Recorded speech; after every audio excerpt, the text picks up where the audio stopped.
दोस्तों, भूकंप के झटके जब आते हैं तो घर की खिड़कियां, दरवाजे, बर्तन सब हिल जाते हैं। लेकिन ईरान में आया भूकंप अमेरिका तक कैसे असर डाल रहा है, बात करेंगे इसी पर। नमस्कार, मैं हूं आशीष त्रिपाठी आपके साथ, और मेरे साथ है मेरे सहयोगी आनंद, जो कि अंतर्राष्ट्रीय मामलों पर अक्सर लिखते पढ़ते रहते हैं और उनके अनुभव से हम कुछ विषयों पर ये जानने की कोशिश करते हैं कि उन खबरों का मायना क्या है। और अभी हाल ही में वर्तमान में ईरान में जो 5 की तीव्रता से भी अधिक का भूकंप आया, आज उसके मायने जानने की कोशिश करेंगे आनंद से। आनंद, ईरान में बहुत तेज भूकंप आया और उस भूकंप को लेकर कई अलग अलग तरह की भ्रांतियां गढ़ी जा रही हैं। कोई कह रहा है ये भूकंप सिर्फ ईरान में था, कोई कह रहा है ये परमाणु का कोई धमाका था, कोई कह रहा है ये कोई टेस्टिंग चल रही। वो कह रहा है असल में ईरान में? बिल्कुल, देखिए, दरअसल अमेरिका और इजराइल की टेंशन बढ़ा दी है भूकंप ने। कैसे?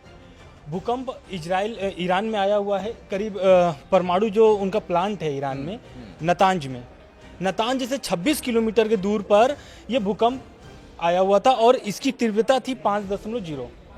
ये पहला जो झटका था भूकंप का, इस झटके से पूरी दुनिया में हड़कंप मच गई कि क्या ईरान परमाणु परीक्षण कर लिया।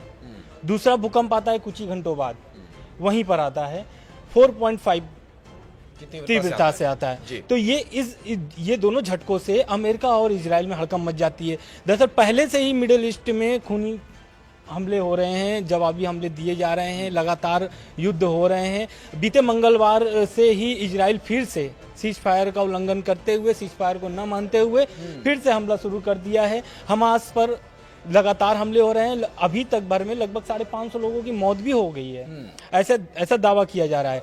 लेकिन अब इन सभी बीच में आता है ईरान में भूकंप।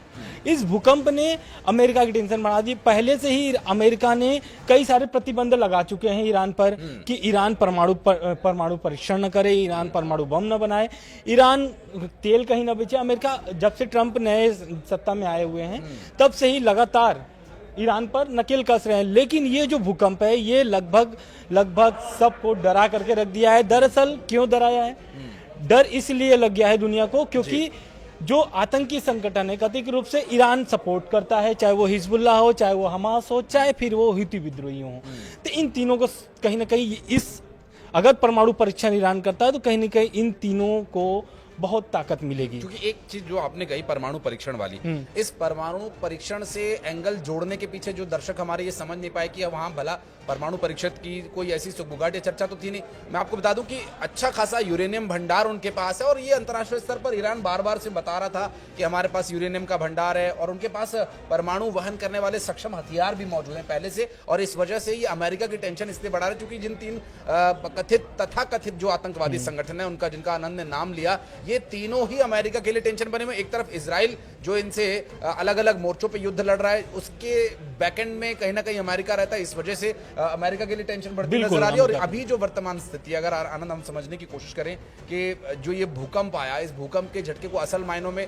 जो प्राकृतिक रूप से आया भूकंप क्यों नहीं माना जा रहा है, उसके पीछे एक बड़ी वजह ये भी है कि ईरान के पास यूरेनियम के भंडार है और प्लस ये जो भूकंप आया है वो परमाणु प्लांट से 26 किलोमीटर की दूर पे आया है। तो कहीं ना कहीं ये शक हो रहा है। लेकिन अभी तक जो ईरान के इस पे प्रतिक्रिया आई है, ईरान ने बोला है कि परमाणु प्लांट को कोई भी नुकसान नहीं हुआ इस भूकंप से और परमाणु प्लांट बिल्कुल सुरक्षित है। और इजराइल लगातार काफी अरसे से वो ईरान के इस परमाणु जो प्लान है बम बनाने के लिए, इस पर बहुत लगातार वो विरोध करता आया है और साथ में अमेरिका भी उसका सहयोग करता आया है इजराइल का। लेकिन इस भूकंप ने जो हड़कंप मचा करके रखा है और इस पर अंतर्राष्ट्रीय परमाणु ऊर्जा जो एजेंसी है, इसका भी प्रतिक्रिया पहले आ चुकी है। लगभग पिछले हफ्ते जो इनकी प्रतिक्रिया आई थी कि काफी मात्रा में ईरान के पास यूरेनियम जमा हो गए हैं और ईरान 1-2 नहीं, करीब 6 परमाणु बम बनाने की तैयारी में है। तो ईरान के पास 1-2 नहीं, करीब 6 परमाणु बम तैयार करने की क्षमता हो गई है। मैं आपको बीच में रोक रहा हूँ, एक चीज मैं आपसे समझना चाहूंगा कि सारे देश तो परमाणु बम बना रहे हैं, अगर ईरान ने भी बना लिया तो फिर क्या समस्या है? दरअसल ईरान बिल्कुल आपका कहना सही है, लेकिन अमेरिका विरोध में रहता है। जब भारत ने भी ऐसा करा था तो भारत पर भी बहुत सारे प्रतिबंध लगाए थे। फिर भारत के परमाणु बम बनाने के बाद लगभग 1 हफ्ते बाद ही पाकिस्तान भी बना लेता है परमाणु बम। फिर जो प्रतिबंध भारत पर लगाया था अमेरिका, वही प्रतिबंध पाकिस्तान पर भी लगता है। तो जब पाकिस्तान पर प्रतिबंध लगता है तो भारत पर भी प्रतिबंध हटते हैं। लेकिन भारत पाकिस्तान का बात नहीं है, बात यहाँ पर ईरान का है। ईरान जिन जिन लोगों को सहयोग करता है ना, तो उससे उनको डर लग रहा है। और खास करके इजराइल को, अगर परमाणु बम ईरान के पास आता है तो कहीं ना कहीं इजराइल को भारी नुकसान सहना पड़ेगा। ऑलरेडी वो नुकसान सह रहा है, ऑलरेडी उनके लोग मारे जा रहे हैं, लगभग 1.5 साल से वहां पर युद्ध हो रहा है और फिर से युद्ध शुरू हो गया है, फिर से गाजा में वही गोला बारूद दागे जा रहे हैं। और इसको और आसान शब्दों में अगर आनंद अपने दर्शकों को बताने की कोशिश करें तो ईरान के जो तथाकथित जो कथित आतंकवादी संगठन है, जैसे कि हमास का इन्होंने नाम लिया, हूती विद्रोहियों का इन्होंने नाम लिया, और इन संगठनों को ईरान की तरफ से बार बार सपोर्ट मिलने की बात कही जाती है। खुले तौर पर भी ईरान ने कई बार कई मंचों से इस बारे में जिक्र किया है कि वो इन संगठनों के साथ हैं, क्योंकि ये संगठन कोई आतंक नहीं फैला रहे, ये अपनी रक्षा के लिए ये इस तरह के कदम उठा रहे हो। तो ईरान ने अगर इस तरह के परमाणु हथियार बना लिए, डेवलप कर लिए, तो ये सीधे तौर पर किसी न किसी रूप में हूती विद्रोहियों या फिर हमास के हाथ अगर लगते हैं तो इजराइल के लिए एक बड़ी समस्या खड़ी हो सकती है। इस वजह से इजराइल इसका विरोध कर रहा है और इजराइल के सपोर्ट में अमेरिका के लिए विरोध कर देना ये स्वाभाविक सी बात होगी। लेकिन आपने जिक्र किया अंतर्राष्ट्रीय परमाणु एजेंसी, जो पूरी दुनिया में परमाणु जितने भी समझौते हुए हैं, चाहे वो परमाणु के जो टेस्ट हुए हैं, उन सभी प्रोजेक्ट्स पर नजर रखने वाली संस्था है। इस संस्था की अभी इस वक्त क्या भूमिका है? जो ये भूकंप की खबरें हैं, इसको किसी तरह से मुकम्मल किया गया? क्या वाकई कोई परमाणु युद्ध वहां पे, माफ कीजिएगा, टेस्टिंग हुई है? बिल्कुल, देखिए अंतर्राष्ट्रीय परमाणु ऊर्जा एजेंसी जो है IAEA, उसने पिछले हफ्ते एक अपना बयान जारी किया था जिसमें उन्होंने ये बताया था कि 6 परमाणु बम ईरान बना सकता है। दूसरा उनका जो इन्फॉर्मेशन था कि इजराइल और अमेरिका की बैठक होने वाली है पिछले हफ्ते, अगले हफ्ते। तो इस बैठक में इसी पर चर्चा करना था कि ईरान परमाणु बम न बना सके। अब ये उच्च स्तरीय की जो बैठक है, ये हमको लगता है कि आने वाले समय में और जल्दी किया जाएगा। हो सकता था कि अगले हफ्ते जो होने वाले वो बीते 1-2 दिन में ही इजराइल और अमेरिका कर ले, लेकिन इजराइल अपने अंदरूनी मामले में भी अभी परेशान है। दरअसल अभी सुरक्षा सेवा जो प्रमुख हैं इजराइल के जो प्रधानमंत्री हैं बेंजामिन नेतन्याहू, उन्होंने उनको निष्कासित कर दिया है। तो कहीं ना कहीं इजराइल अपनों से भी और अपने दुश्मनों से भी परेशान है। अब ईरान की जो भूकंप ने अलग से जो अलग एक जो परेशानी बढ़ाई है इजराइल की, उससे अब इजराइल की टेंशन बढ़ गई है। क्योंकि अगर परमाणु बम उनको मिल जाता है तो इजराइल को सफा करने में 1 भी मिनट नहीं लगेगा ईरान को। और ईरान ने भी इस 1.5 साल के युद्ध में ईरान ने भी हमला किया है इजराइल पर, और इजराइल ने भी उसकी जवाबी कार्रवाई की है।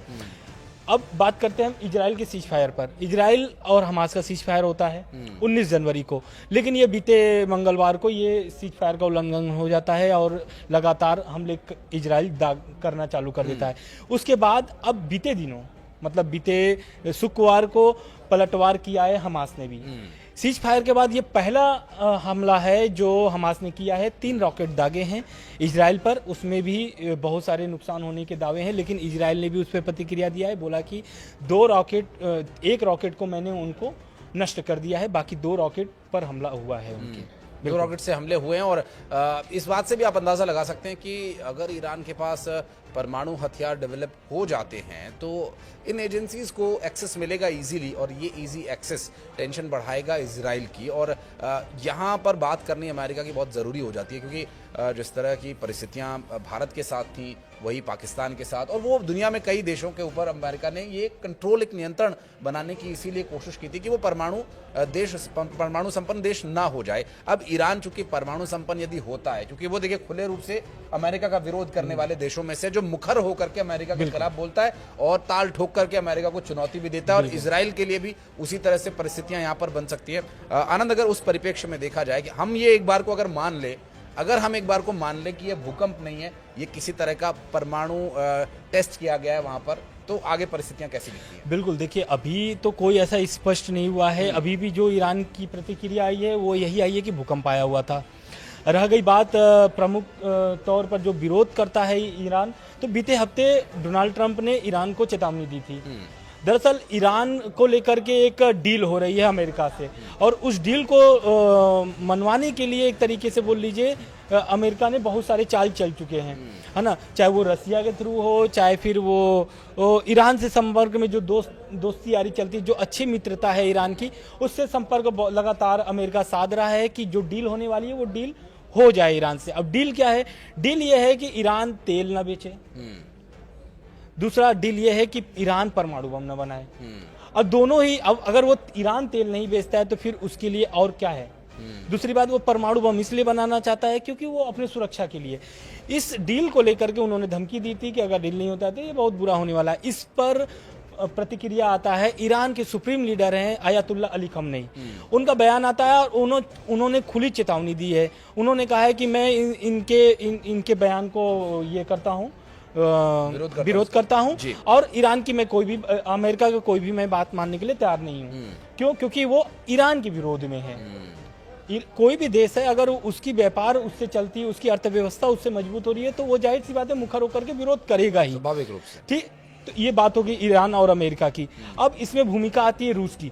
रूस ने बीते हफ्ते व्लादिमीर पुतिन, उन्होंने ईरान को लेकर के प्रस्ताव रखा था अमेरिका से कि ईरान की जो प्रतिबंध लगे हुए हैं उस पर चर्चा करने के लिए पुतिन ने अमेरिका को लेकर के, एक ऐसी खबरें आ रही थी कि वो बात करने वाले हैं कि वो चाह रहे थे कि जो रूस यूक्रेन का जो युद्ध है, सीज फायर को लेकर बातचीत हो रही है, तो उसमें कहीं ना कहीं ईरान को भी कुछ प्रॉफिट हो जाए और ईरान भी जो प्रतिबंध लगे कुछ प्रतिबंध हट जाए। ऑलरेडी अमेरिका बहुत सारी प्रतिबंध ईरान पर लगा चुके हैं और आने वाले समय में, अब इस भूकंप के बाद अगर परमाणु परीक्षण जो आप बोल रहे हैं अगर वो उसने कर लिया है तो ईरान पे बहुत सारे प्रतिबंध लगने वाले हैं और ईरान की और परेशानियां बढ़ सकती है।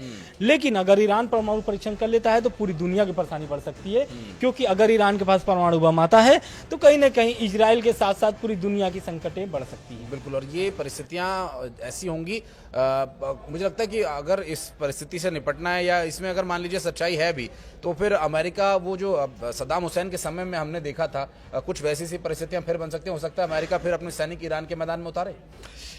देखिए, इराक के मैदान में दरअसल पहले तो ये जानना होगा कि जो इराक वाला हमला हुआ था अमेरिका का, वो सद्दाम हुसैन को लेकर के हुआ था, लेकिन ये हमले की जो तैयारी हुई थी वो कतर से हुई थी, क्योंकि कतर और इराक का जो बॉर्डर है वो लगा हुआ है और कतर पर बहुत सारे, एक तरीके से कतर मान लीजिए अमेरिका का पूरे उसके, जैसे जापान को पूरा देता है सहयोग अमेरिका, उसी तरीके से कतर को भी करता है। अब जो भी बैठकें होती हैं कतर में होती है, ईरान से संबंधित जो भी बैठक होती है, तो आने वाले समय में अगर ईरान को लेकर के कुछ भी होगा तो वो कतर एक ऐसा मैदान तैयार करेगा अमेरिका जहां से उसको नियंत्रण करा जाए। और अमेरिका ऐसा है कि वो बाकी देशों को नियंत्रण करने के लिए, अपने दुश्मनों के, एक तरीके से मैं बोल लूँ, नियंत्रण करने के लिए वो उससे संबंधित जो दो दुश्मन होते हैं उनको साधता है और वहां पर अपना केंद्र बनाता है।